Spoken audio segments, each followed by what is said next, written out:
Yes, there's snow on the ground, and yes, it's time to go fishing. It snowed like 3 inches here the other day in Western PA, but the water temps are good. Well, not the water temps, but the air temp is gonna get up above freezing here in an hour or so. It takes me about an hour and a half to get to the lake, so we're gonna get out there when it's about 33 degrees, hopefully avoid the icing of the eyelets of the rods, but we're gonna see. Oh, one thing before we leave here, I just readjusted this. This is where my live scope pull goes. I did have it mounted on this. It came up off a riser and then stuck out, so it was about 4 or 5 inches higher there, but I got it mounted to the kayak itself. I think that's going to help with the stability of the picture, and yeah, overall just help me see things better on Mega Live. So let's get to the friggin' lake and hopefully not freeze to death. Yeah, let's just get on the water. I think it's going to be a fun day. Or we're not going to catch anything. It's going to be one or the other. Prurient stares, pointing fingers. He was again granted admittance to return to... Just got the kayak unloaded, got the truck parked, and I think we're ready to go. Got my gloves here.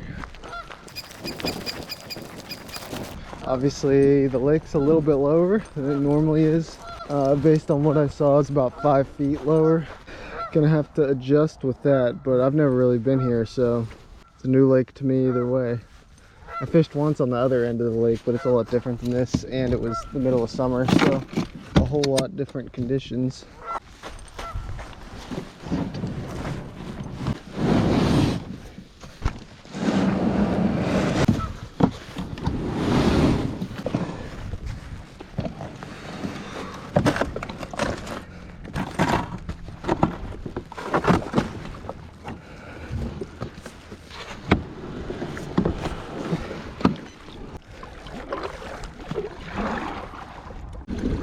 Alright, the water is muddier than I thought it was going to be. My plan was to kind of go around to different points and stuff and just shine on them. What the fuck is that?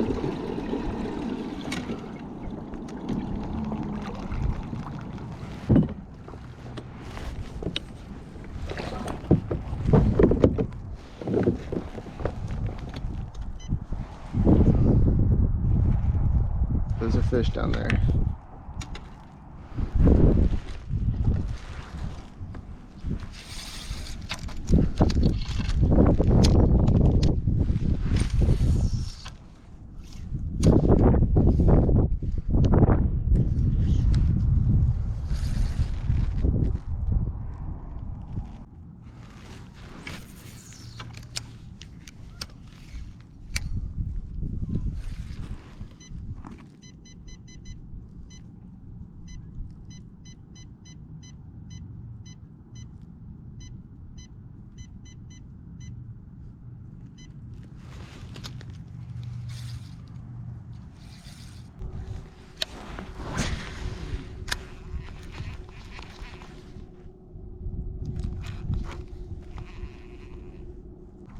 Dude, there's fish everywhere here.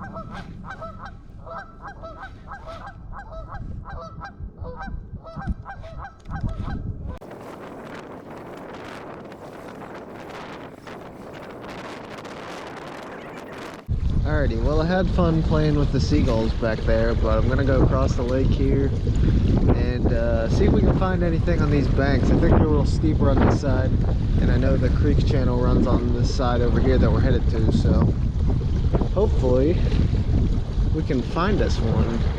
I just want to catch one. It can be like a 7-pounder, that's fine. As long as it's just I just catch one, you know. Forgot to turn my GoPro back on. But I had this, I don't know if you can see it there. Where'd he go? Oh shit, there's some more. Let's go. The only thing I got any fish to react to, as far as I could see, is a freaking dice.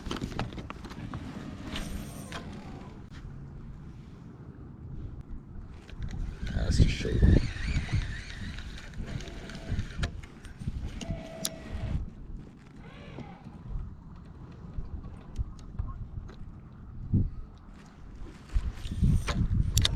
Fish right below me. Let's see if I can get them to react to this thing.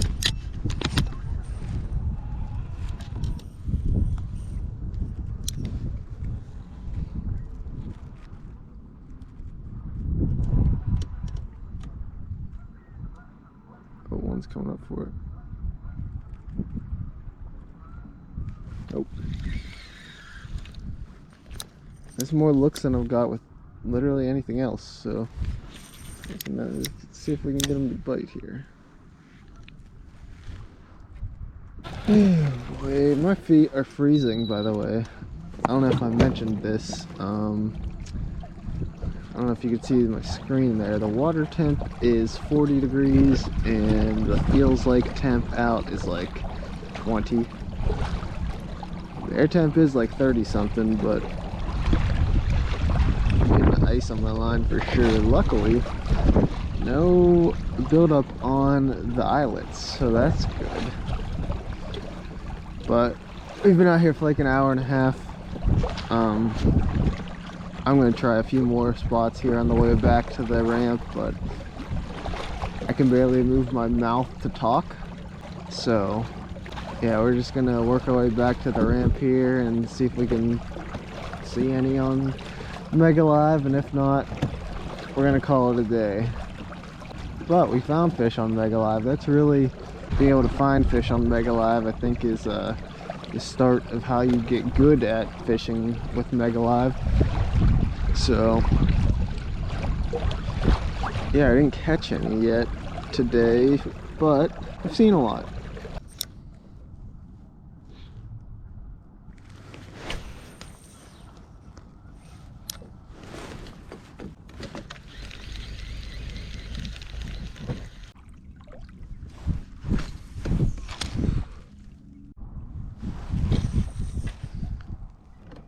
Alright, well, we saw a bunch on Mega Live. Didn't get any to connect, obviously, but I'm gonna be back up this way, not this lake, but another lake tomorrow morning. So we're just gonna head home and get things prepared for that. And yeah, maybe play some guitar or something. We'll see. All right, well, it's the next morning. I didn't end up doing much last night, so yeah, I'm not gonna go to the lake for a few more hours, so figured I'd take you through my little morning routine. It consists of two things. First, I'm going to the gym. I don't know if I said that or not. I'm not just taking pre-workout for no reason. Be pretty sick though. Pre-workout for fishing, is that a trend I should start? Just every hook set, the fish goes flying.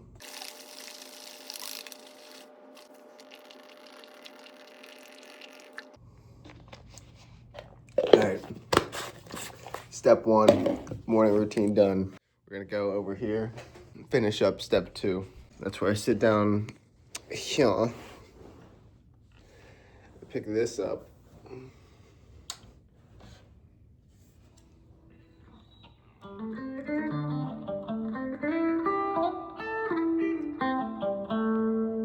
Anyways, yeah, I'll play guitar until my face starts getting itchy from the pre-workout, and then go to the gym. So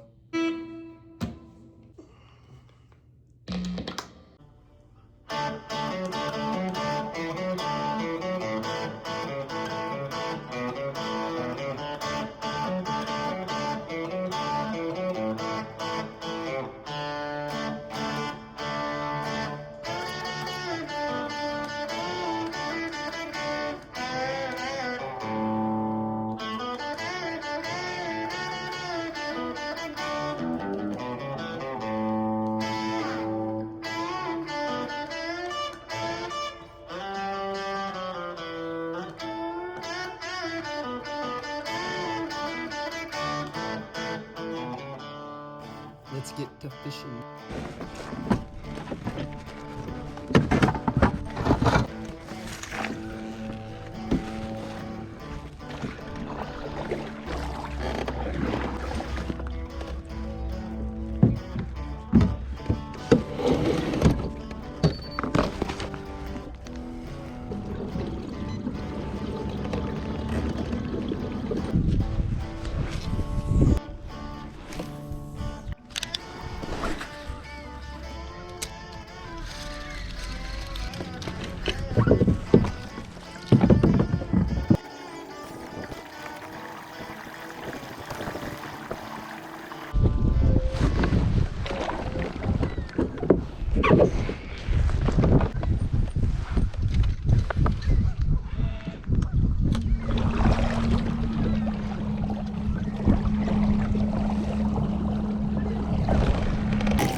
Marked his outlaw recordings of the 19 Reeves, even on his cover of Johnny Cash's Digger, carpenter's assistant, and bartender. Truth, as with so many things in that town.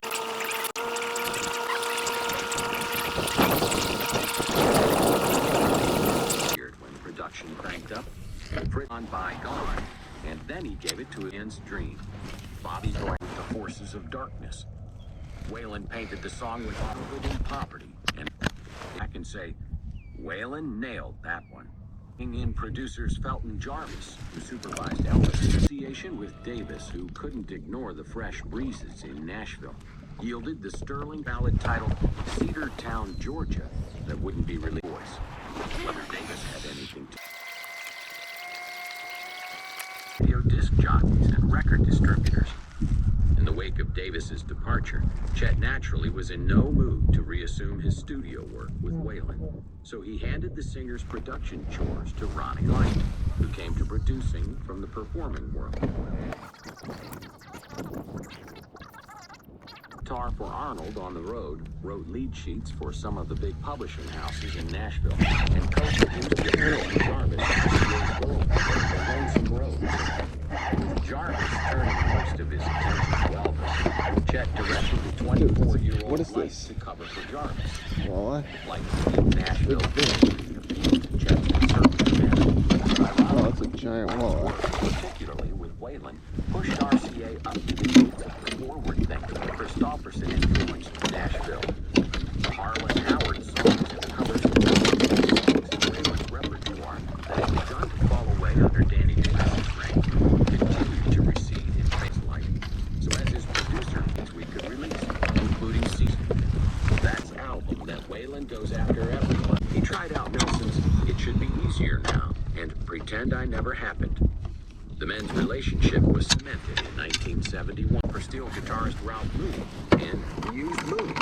The issue never came up.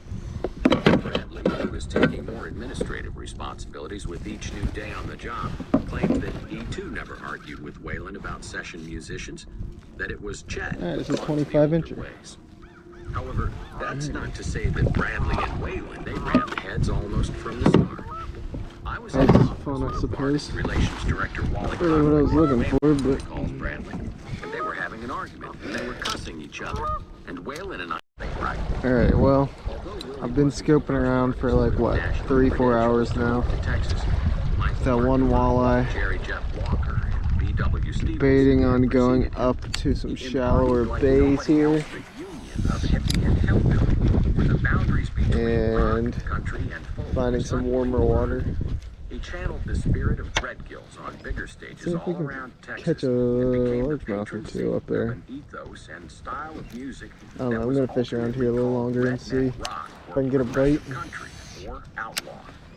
Going back to Texas has sure been good for Willie Nelson, wrote Fort Worth native